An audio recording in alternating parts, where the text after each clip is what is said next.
The proper camber settings on a vehicle will improve road isolation and directional stability of the vehicle. Incorrect camber settings will cause tire wear and handling problems. Camber is defined as inward or outward tilt of the wheel at the top when viewed from the front of the vehicle. Camber is measured in degrees. A wheel with 0 degrees camber is vertical. When a wheel tilts outward at the top, it has positive camber, and when a wheel is tilted inward at the top, it has negative camber. A slight amount of negative camber is normal since the top of the tires will move out with speed. Where a camber is adjustable, it is usually adjusted using shims or cams on the upper control arms. Camber is usually not adjustable on front-wheel drive cars. Where it is, the adjustment is made by moving the position of the front strut in its mount.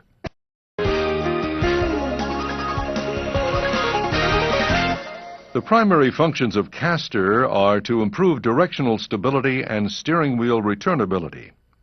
Incorrect caster angles can cause excessive steering effort and tire wear. Caster is the forward or rearward tilt of the steering axis compared to a vertical line viewed from the side of the wheel. Caster is measured in degrees and is positive when the top of the steering axis is tilted rearward. Caster is negative when the top of the steering axis is tilted forward. If you're troubleshooting a caster problem on a front-wheel drive car, remember that some manufacturers do not provide for a caster adjustment on some of today's front-wheel drive vehicles. If the caster requires correction, an aftermarket kit is often available. Prior to attempting a caster adjustment on a suspension that does not have a factory adjustment, inspect the suspension for bent or damaged parts and replace them to correct out-of-spec conditions.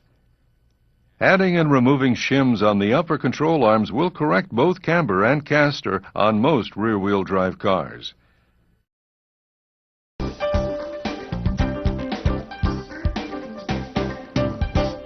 The most critical alignment angle is total toe on the steering axle.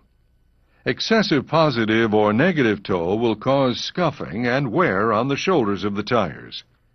Total toe is defined as the difference in distance measured across the front of the tires compared to the distance measured across the rear of the tires, and is measured in inches or millimeters.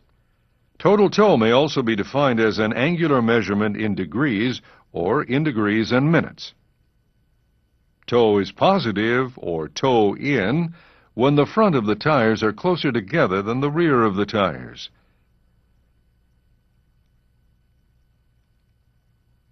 Toe is negative or toe out when the rear of the tires are closer together than the front of the tires. Zero toe occurs when the wheels are parallel. Toe is adjusted with the tie rod end adjusters. The steering wheel can also be centered using this adjustment.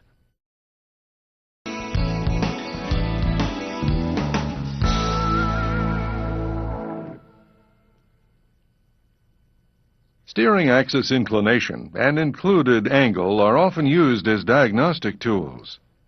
Steering axis inclination, or SAI, is defined as the angle formed by a line drawn through the upper and lower pivot points and a vertical line from the center base of the tire when viewed from the front of the vehicle.